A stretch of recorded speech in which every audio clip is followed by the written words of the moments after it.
Hi everyone, welcome to Sunday Runday. Today I'm joined by the one and only Adele Jackson. Some of you may have seen her around in a lot of our races, the big smiling face. She's even had some letters saying how wonderful she was at the end of the Black Hole 100. She's also the wife of Adele Jackson, who is one of the owners of Run Queensland. So I thought we'd get her on the show today and we'd have a chat with her about some of her running antics and the way she trains, because she trains quite differently to a lot of people. So welcome, Adele.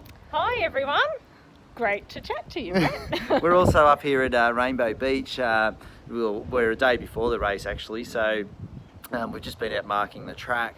And so I wanted to talk a little bit, Adele, about your running and where it started, and and I know you started later in life with that. So do you want to talk a little bit about your running? Yeah, no, that's fine.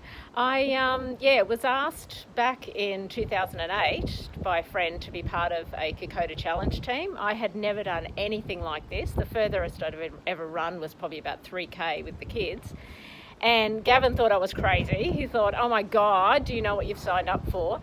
And I just loved the whole process of just going out there, and we only walked it. So we did it in under 24 hours, which was pretty cool.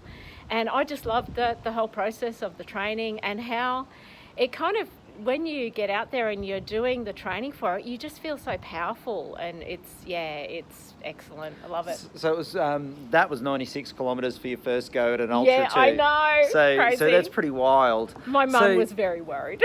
And I know you don't mind saying what age you started doing this stuff at too, because I think that's really important to sort of say. Do you want to reveal that sort of info? I was 43. I was the oldest in our team, and with 3 other guys, and fair dinkum, they were giants compared to me. I was like this little midget next to them. And when we got to the end of the race, at the Kokoda Challenge, I'm there. I was just absolutely hyped and just loved the whole thing. And I said, "Can we do it again next year?" And they just looked at me horrified. Oh no!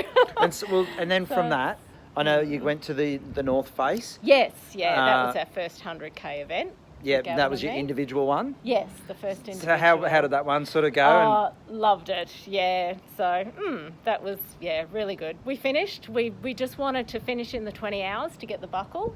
And did it in just over 17. So, and that was sort of when it was really in its infancy too. I don't think you had any wait lists or anything like that. No, it was about 800 people. Yeah. And I just remember going to the race briefing on the Friday night and looking at all these people with these massive calf muscles and looking so fit and thinking, oh my God, what are we doing here? We don't belong. But it turns out we did belong, because we completed it successfully, and I think that's one of the great things of the trail that you just touched on for me. It's that the inclusiveness for everyone. Like, yes, it's amazing that you can just sort of rock up, and I'm sure everyone feels like that. I know I've felt like that too. You think, what am I doing here? And I'm looking at, for me, I'm a little person, and I'm looking at all these massive people thinking, oh God, look at how big they are and all this sort of stuff. And you think, and you get out there and it's just amazing what you can do. Yes, yeah.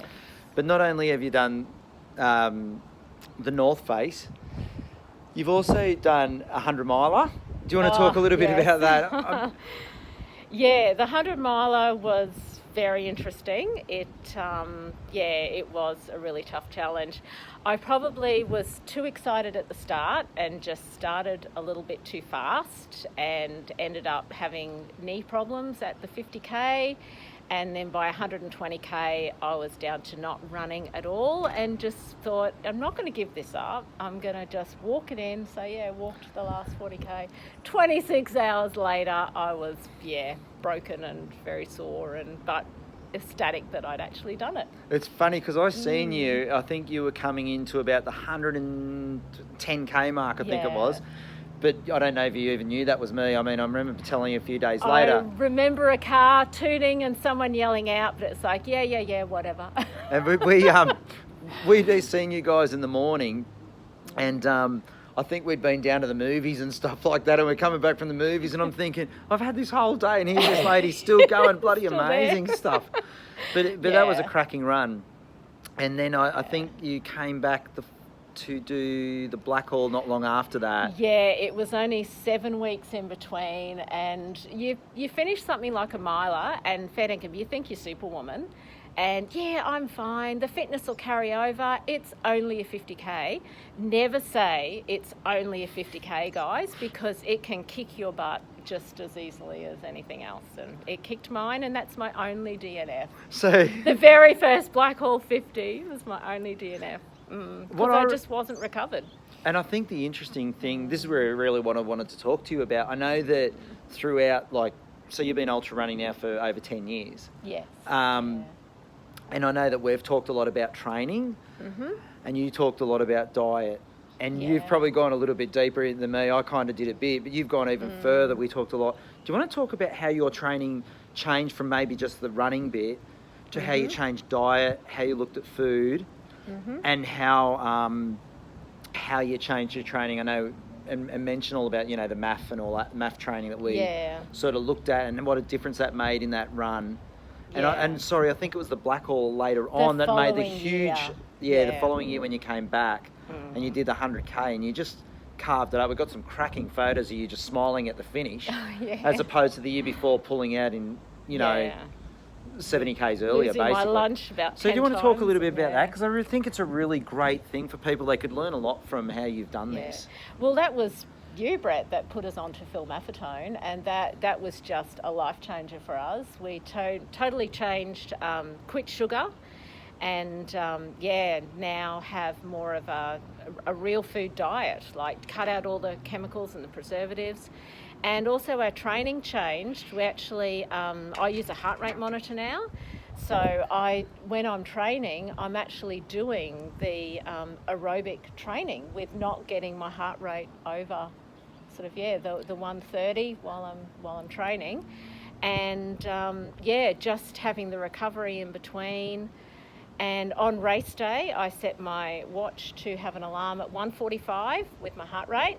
And every time it beeped at me, I would slow down and recover and then go again. And that was magic. Nothing hurt the whole race. It was a brilliant race. It was so good. Yeah, he's when I discovered that Filmaffiton Method through podcasts earlier on, and you use the 180 minus your age, plus 5 beats if you're fit, minus 5 beats if you're coming back from injury or just starting.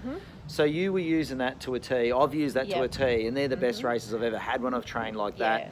I had to trust in the process because it felt like I was going so slow in my training, and I thought, I'm in deep this isn't going to work. And it worked to a T. I mean, if you go to your Blackhall 100 photos, you can see that. There was something else I just was going to touch with that. So when you were running the Blackhall, you had it set at 1:45. Did you ever feel like, this isn't working? I mean, the time you did, if you want to talk about your time, it was a cracking time. I think it's just over 15 hours. You're in the top 10, weren't you? Or just out? Just in it, close? I think it might have been, And I wouldn't... Won my age group, woohoo! Yeah, but you wouldn't... That was the year I turned 50. I wouldn't... I mean, you wouldn't classify yourself as someone that's a runner that's seasoned at it. I'm not even a runner. I'm a hiker that breaks into a run occasionally. But I think it's really important for people to know that you can do some wonderful things with this body you got if you just train it right. Trust in the process. Allow some recovery too. I know that's huge. I know that most people have been guilty of overrunning or overtraining, thinking that you're invincible. So But you haven't done that many races as of late. No, we've been too busy building a house and organising 47 events. acres. It takes a lot of and organising events. Yes, well, happy out here, and which is nice to see everybody out on the track having a great time. Yeah, well, everyone would know you, I guess, from the Biwar at daybreak, Biwar at night, especially. And probably Blackhall 100 late at night. You're one of those bloody faces that's there in the morning as the sun's coming up. We're slowly packing stuff up as people are finishing and that.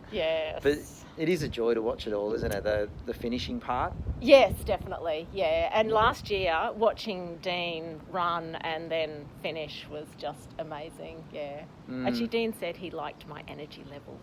Well, we got letters from someone about your energy levels. How awesome they thought that was. So. Just so much fun. How can you not have fun out there? It is. It's a great time. So we've got Rainbow on, it'll be tomorrow, but this will be the day before, the day after, I think. So we've got 500 or 499 actually, 499 runners in the event. So that's pretty big. Where's everyone going to get to see you, or will they get this year? I'll be stationed at Lake Poona, so at the half marathon turnaround, and yeah, I'll get to make sure all the marathoners keep going past me and all the halves turn around. So it's a beautiful spot to spend a few hours.